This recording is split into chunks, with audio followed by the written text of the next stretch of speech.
Welcome back. This is our last series in our NAHEP Annual Sugar Challenge Support Group.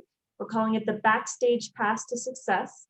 We have the lovely Shauna Bowen here to walk us through some of the emotional connection to sugar. Shauna is one of the Verihole health coaches that anyone on the health plan can book an appointment for. So we're so happy to have Shauna here today. Shauna, welcome. Thank you. Glad to be here. I really wish, this is our last meeting. So the sugar challenge ends Sunday? Yes. Okay. So I hope that everyone did well and perhaps learned a thing or two participating in this challenge. I love being a part of the sugar challenge and supporting folks with it. So the Backstage Pass was really just maybe offering a little bit more support, normalizing and education around what it's like to cut down on sugar. So tonight, I just thought it would be good to just run through a few slides to just normalize the emotional connection and hopefully maybe shine a little bit of a light on that moving forward. So why is it so hard to stop eating sugar? One thing I wanted to show is kind of the pleasure centers in the brain with cocaine and sugar. My understanding is sugar is a refined sugar that's, kind of in a lot of food in America. I believe it's one molecule different from a molecule of cocaine, and that's on purpose. And I had recommended on the first meeting that we had watching the documentary on Netflix called Fed Up, where it really talks about the sugar industry and kind of the strategy of making sugar addictive, and then having food industries putting sugar in their products so that people will buy the product more often, which creates profit. But basically, refined sugar is on purpose to be addictive. So I really want to normalize this for anyone that had a hard time the past couple of weeks with cutting down on it, and having some of these cravings that, literally I remember just climbing the walls for some sugar, and not understand and kind of blaming myself like I was weak or I didn't have willpower or there was something wrong with me, as opposed to kind of normalizing the other side of it is most sugar companies also are the tobacco companies. So these companies are really they're in business to do like legal addiction to make money. And you're not weak. And addiction is real. And I really do see sugar as an addictive substance. So I kind of want to wear that hat tonight. I used to be a substance abuse counselor in my old life before doing wellness coaching, and I really see a lot of similarities. So I kind of wanted to parallel those two tonight if people are willing to kind of play with me on this. So here's the thing.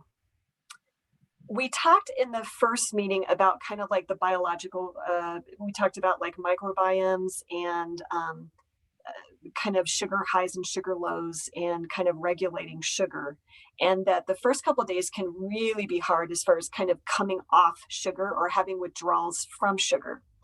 So the kind of the microbiome and biological cravings can eventually regulate a little, those kind of tend to regulate a bit faster. But it's really kind of the emotional connection to sugar that can last much longer and really kind of pull on us and kind of make us feel a little crazy. So I wanted to kind of bring this up. Here's one thing that I want to say right off the bat. It is absolutely okay to want to feel good or to feel pleasure.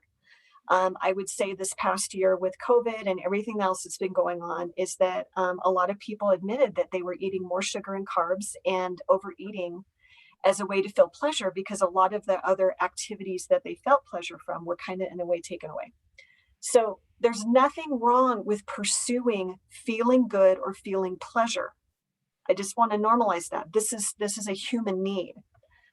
The rub is when the way you're trying to feel good starts to create unwanted consequences. So I would have the same conversation with someone that was getting hooked on cocaine, alcohol, or heroin, that there's nothing wrong with pursuing pleasure until there's unwanted consequences for the way that you pursue pleasure. And what I see with people with sugar addiction, I said it and I believe it, is that in the beginning, you see this with kids eating an ice cream cone. There's a lot of pleasure and everything seems to be okay. I always tell people it's not a problem till it's a problem. What we find as we become adults is that if sugar is something that we pursue as a daily pleasure, we start to have those unwanted consequences. And there comes a moment where there's this kind of battle between us. I want to feel pleasure, but I don't want the consequences. And now there's a problem. Now there's kind of a rub going on that can create some emotional distress. So I just want to normalize all of that. Here are some of the unwanted consequences that kind of come in layers. Some of the immediate consequences for carb loading or sugar loading or any of that kind of stuff is we see that sugar and carbs a lot of times, especially if it's a gluten type of carb, it can offer swelling in the joints hurting, blood sugar levels go skyrocket and then they drop. People can really suffer from mood swings with sugar highs and lows, feeling tired, brain fog. Those are kind of the immediate consequences to binging on sugar or having sugar in your diet daily. That's immediate. What we kind of see with the lag time is the weight gain. And again, this is not a body image shaming situation. This is every person's understanding of an unwanted consequence. So for me, if I'm starting to eat a lot of sugar and carbs and I start to not fit in my clothing, especially like business clothing or expensive clothing, for me, that is an unwanted consequence. I do not like that when I eat these things, I have the consequence of weight gain, which creates problems of how to dress professionally or whatever it might be.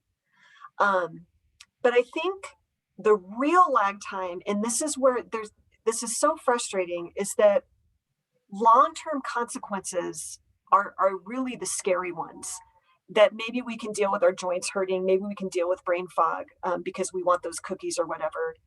Maybe we're kind of wrestling with weight gain, maybe not. But the long-term effect, sugar is what, if you read a lot of the literature these days is saying that sugar is how we gain weight. Sugar is the culprit for obesity. So the long-term consequences, there's many. So I kind of listed a few here. One of the things that people may not realize, but if they really kind of sit back and look at this, it certainly was something for me. I had mentioned earlier in one of the meetings that we had that I've lost about 50 pounds and kept it off. One of the things for me back in the 80s and 90s was a lot of body shaming. And one of the things that started to happen as I was gaining weight is I started to remove myself from things I used to do. For instance, I used to love roller skating at the Golden Skate in the Bay Area. But as I started to gain weight, I stopped going to the roller skating rink. And I didn't realize at the time it was because I didn't like how I felt in my body, but it was. And so I just invite people to take a look at, depending on what's going on with your relationship with sugar, if you're not feeling good in your body, and I've talked to a lot of people where they're just kind of wrestling with feeling confident in their body. And again, we're wrestling against body shaming, and I don't want to be supporting that.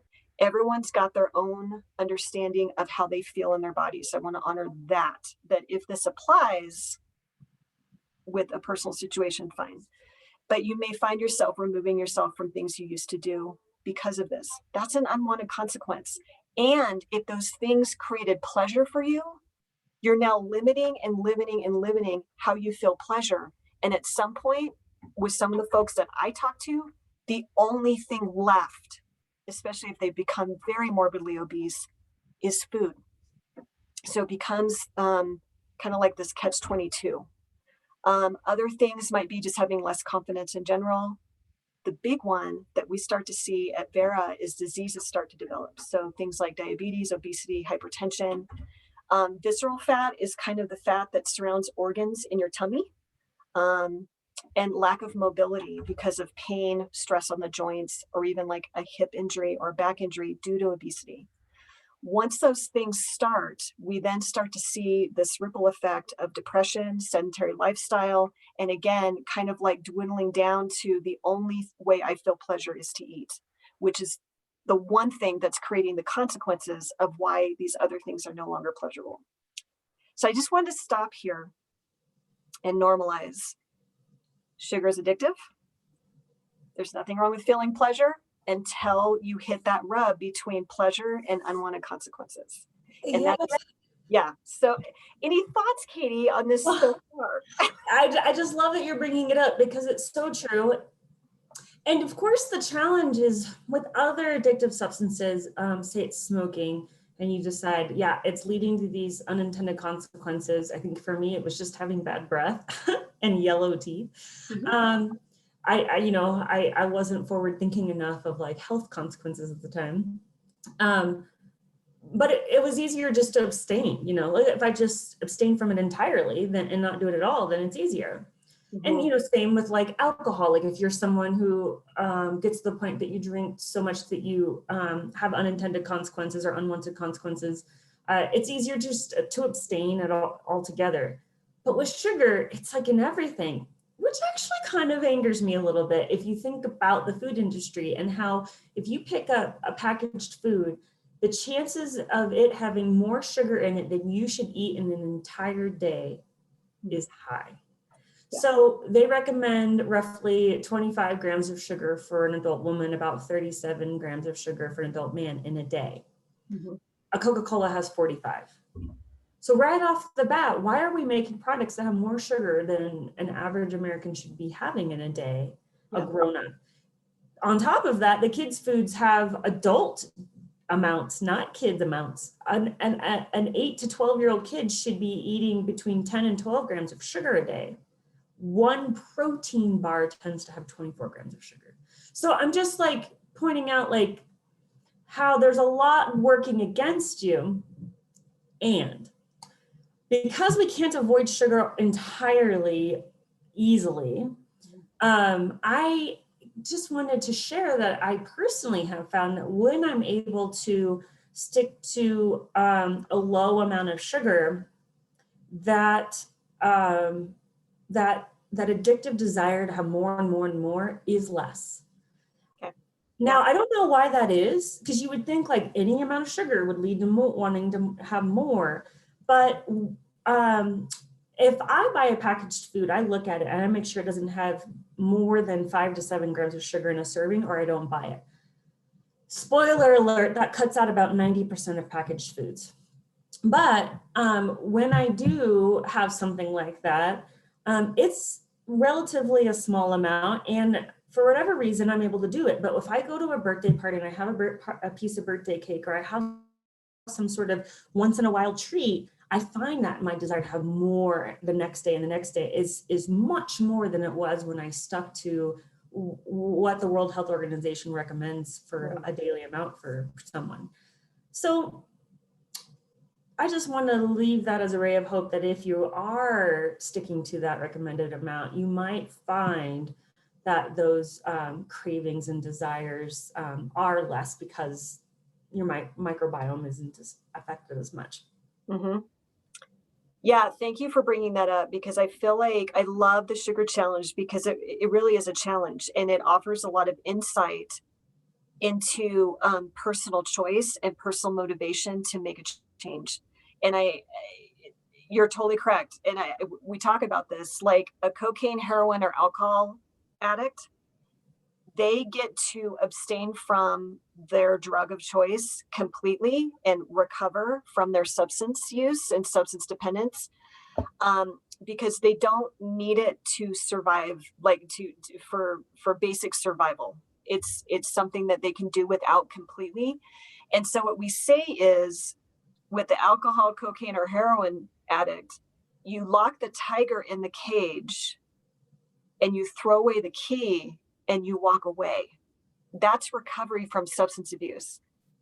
With food and sugar, you lock the tiger in the cage, you put the key in your pocket, and you take the tiger for a walk 3 times a day. Mm-hmm. You ask any alcoholic or cocaine addict if they could have a little smidge of cocaine 3 times a day, and they would tell you no way. It would drive them crazy. So this is how much is stacked against us, is that we can't recover from it. We can limit it. And I'll even say for some people, and there's an organization called Overeaters Anonymous, where they actually abstain from all refined sugar. And they have support groups around this, and they're literally in recovery from refined sugar. Now, of course, other sugars are fine.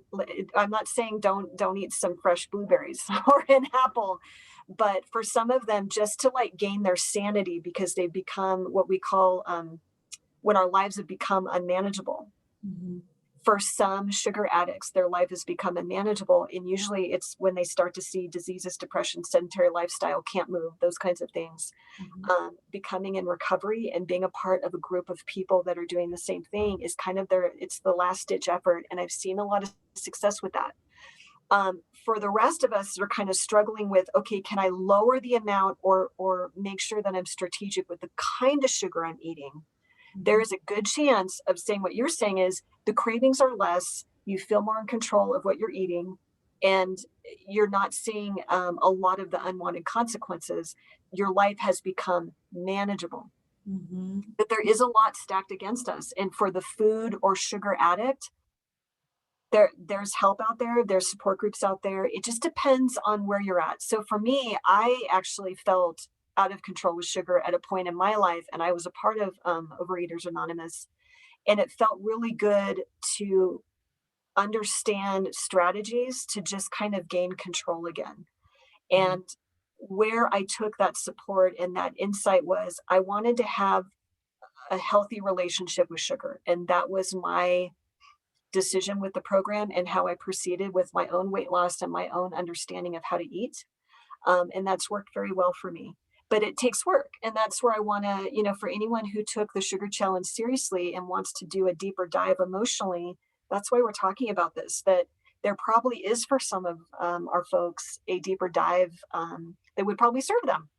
And if that's the case, hit me up for some coaching. I'd be happy to sit with you and talk this through and really help someone create a lifestyle of less sugar as opposed to do something for 3 weeks and then kind of go back. And I think that's the hope for every time we do the sugar challenge is practice, not perfection. Insight hopefully has been created, and then making hopefully better, healthy decisions regarding how much sugar you eat. But the emotional pull and how readily available it is totally stacked against us. I totally hear that. And it's doable. I know that because you and I have found a way to not eat much sugar. We've both talked about the fact that the sugar challenge is how we normally eat. That is not the case for a lot of folks where this might be their first time. And I honor that. I honor that if this is someone's first time of trying it, good for you. And to keep going with it is going to definitely serve you well, because I direct you to the bottom of the page. Those long-term consequences don't need to find you if you kind of take the challenge and say, okay, I want to start to create a lifestyle with this. One thing I wanted to bring up that was really helpful for me for kind of those sugar cravings and kind of like an ending to our series is what I call stop and emote. And all this is, and you can use, and I used to use this a lot when I worked in rehab facilities with people working with drug and alcohol dependency, is when you start to feel that craving and you start to obsess and you start kind of justifying and kind of creating, okay, how am I going to get to my sugar? If you can just do the stop and emote technique, just practice this. It's basically just stopping in the middle of a craving before you've kind of pursued eating sugar, and just stopping and really having a authentic, genuine conversation with yourself. And it has 4 questions involved. First question, just stop, sit, check in with yourself. What am I feeling right now? And just name the feeling. Secondly, will eating sugar truly fix my circumstances? Then answer the question, what do I really need? And then what else can I do besides eating sugar? This can help that lifestyle of not kind of, I would say with addictions, I'm using the A word, people that kind of have this craving use, craving use, craving use, it becomes very unconscious and very knee-jerk reaction. And someone who's trying to take their power back from a substance, in this case sugar, it's really that stop think mode, stop think mode. It's to stop the cycle of craving, eat, and really checking in and going, okay, what am I feeling? Is sugar really going to help this? What do I really need? Is there anything else I can do besides eat sugar? And if someone can start practicing that, that's how someone is going to experience less eating of, I call them sugar events, less sugar events. And as you practice less sugar events, that starts to become a lifestyle where this isn't all or nothing. I would never support anyone with all or nothing. It's more like practice, not perfection. Mhm. So I just wanted to offer this. This has definitely helped me, I think, keep my weight off for 50 years. I feel great in my body. I have no pain in my back or my knees these days. It served me well. And every time I go through these 4 questions, there's a wealth of information and wisdom with kind of some deeper understandings of what's going on with you. So anyway, I'll stop here. Any comments or anything about this, Katie? Yeah, I really like this because it's about checking in with yourself. There are so many online programs. Try this sugar program, try this detox program. And the thing is a lot of them are built under the premise of this worked for some people, so do it exactly like this and it'll work for you. What I have actually found is the more that you can connect with your unique habits, needs, emotions, desires, the more successful you will be instead of following someone's generic path. So that's what we tried to do with the sugar challenge is like give you some sort of guardrails as to where you might want to try to find yourself, but also allow you some flexibility within that to figure out what's happening for yourself. I know for me as a woman, I have cyclical changes in my cravings for sugar. And for me personally, once I found a place of balance where I wasn't getting those unwanted consequences, I allow myself a little bit more during some times of the month than I do the rest of the time. But I had to really focus in on what I was really actually feeling instead of habitually reaching for something. Same goes for, meals. Am I actually hungry or am I just eating because someone prepared a meal that's in front of me right now? Am I actually wanting sugar or am I just in the habit of eating it every day after dinner? So it's this idea of really starting to connect with yourself, what's going on emotionally, what's going on with yourself. And the more you can figure that out, the more you can figure out what works best for you. As long as you're being honest with yourself, we're really, really good at coming up with reasons why we should do something we want to do, even if it has consequences we don't like. I remember for years, my husband was staying up late and I'm like, why are you staying up late? Like, why are you not getting enough sleep? Why don't you go to bed? Why stay up and watch TV that you don't even really want to watch? He's like, I don't know. It's like every bone in my body wants to resist going to bed early. It's the strangest thing, right? And as an example, these are how we get caught up in the habits of behavior. But when we started to drill down, he was able to change that based on how he felt about things. So I just encourage you to follow Shauna's advice here and really drill down to how am I feeling and will sugar truly fix my circumstances? And I will say there's been times where I'm like, I'm feeling like it's been an unpleasant day. Now, will sugar fix my circumstances? No, but I am wanting a moment of pleasure of the piece of dark chocolate with sea salt on it. And is that moment of pleasure what I really want right now? Yeah, and that's okay because it's like literally 2 grams of sugar that I'm going to ingest right now.